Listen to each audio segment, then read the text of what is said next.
los que, como yo nací en Guadalajara, ahí justo donde nacimos él y yo, Cabañas, en San Juan de Dios, entonces le tenemos un cariño real a la ciudad, que cuando hemos visto que se ha venido destruyendo gravemente, pues un grupo de amigos decidimos, oye, algo tenemos que hacer.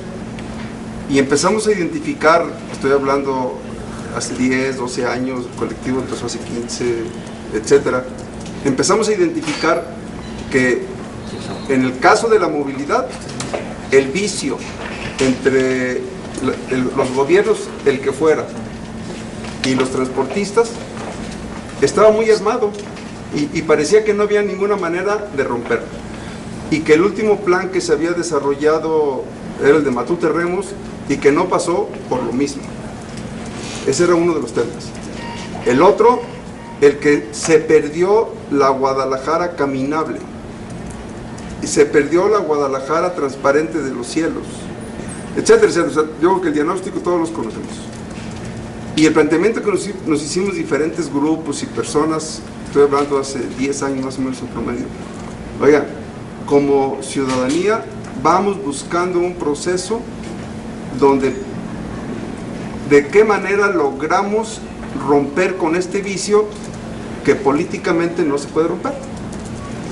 Entonces, invitamos expertos internacionales, los expertos internacionales hicieron diagnósticos de la ciudad, muchos de ustedes les tocó participar en aquel momento, esa etapa ya iba como en 2006, hay la Fundación Metrópoli de Madrid, y muchos más. O sea, la Fundación Hewlett ha sido clave en el proceso, y lo primero era lograr con las autoridades que al menos en el discurso estuviera la importancia de recuperar el espacio público, la importancia del peatón, la importancia de la movilidad, pero no porque hubiera discurso las cosas iban a suceder.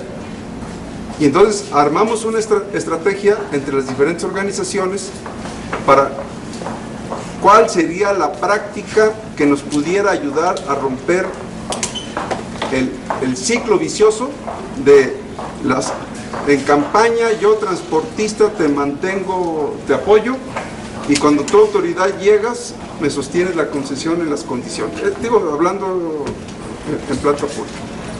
Entonces nos metimos al tema, empezamos por el tren, que quede claro. Y ahí nos encontramos que en aquel momento, y hoy también, no había suficientes recursos, pero que además todos los trenes en el mundo eran subsidiados. Y dijimos, no, también necesitamos entrar a una cultura de sustentabilidad. Y fue que empezamos a conocer lo que Curitiba desarrolló. Y empezamos a ver que tanto en China como en Europa y en Estados Unidos están entrando muy fuerte en ese proceso. Bien. Si queremos tener claro qué sí hemos logrado como triunfo, ¿saben qué? El primer paso que logramos como sociedad civil, todas las organizaciones sociales, porque ahí sí todos participamos, fue romper el vicio de que no se podía. Parecía que el esquema hombre, camión y coalición con gobierno, ese no se podía romper. Ese es el fondo real. Bien, este proceso, ¿cómo lo hemos cuidado?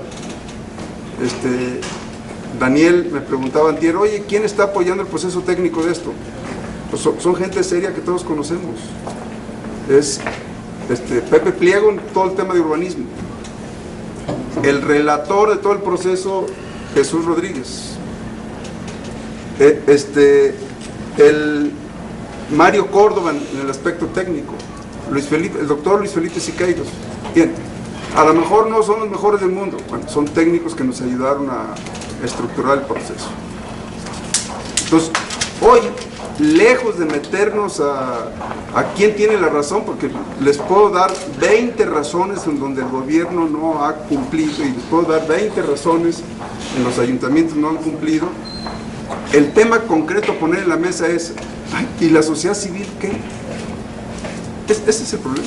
Y ya me gustaría que Mario que llevamos años en el camino las organizaciones. A partir de un diagnóstico que el Centro Mario Molina hacía previo al desarrollo del programa especial de cambio climático que Calderón anunció a la postre unos años después, se estimaba que para reducir las emisiones de gases de efecto invernadero, el 60% se encontraba en el sector energético, en la producción de combustibles y el modelo energético del país, y el otro 20% en el sector transporte, y le competía a 5 por lo menos de las 56 zonas metropolitanas del país impulsar medidas de transporte público eficiente.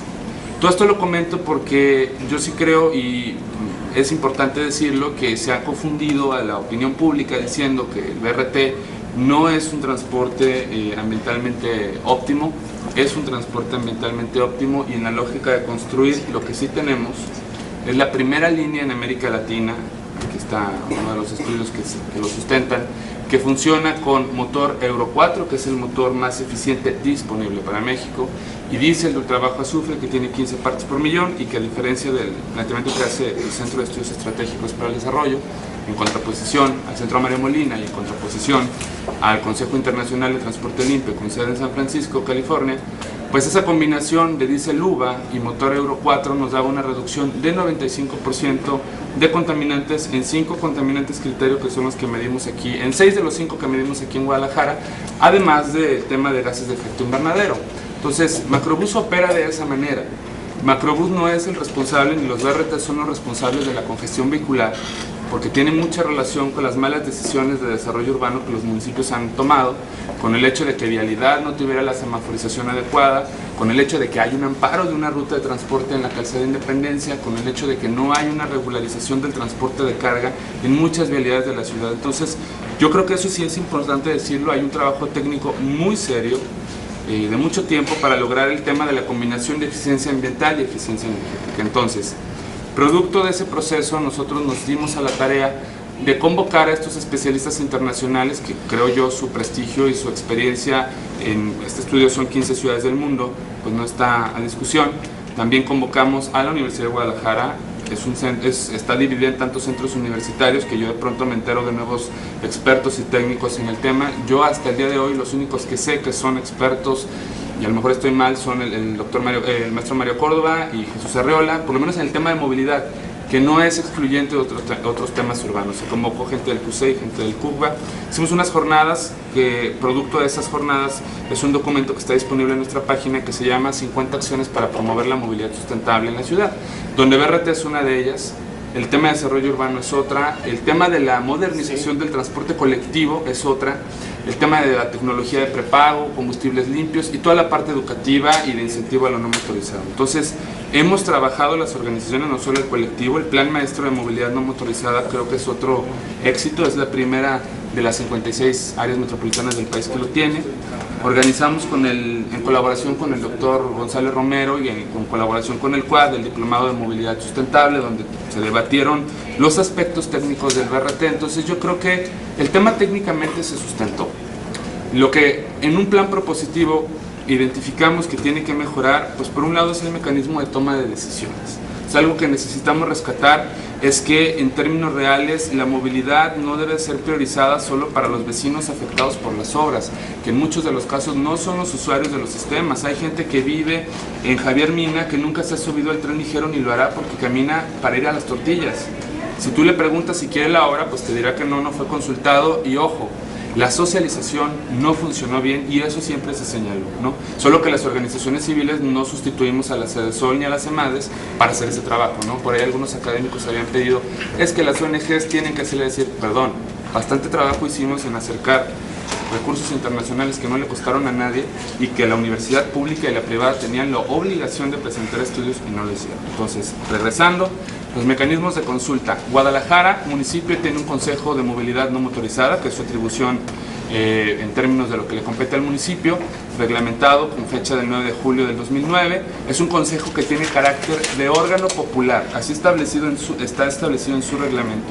Jamás fue consultado. Las organizaciones que trabajamos ahí propusimos la red de movilidad en bici, recorrimos 1000 kilómetros de calles evaluando aspectos sociales, hicimos consultas ciclistas en internet y en la vía recreativa que tuvieron más eco que las 1150 encuestas que el Ayuntamiento de Guadalajara realizó.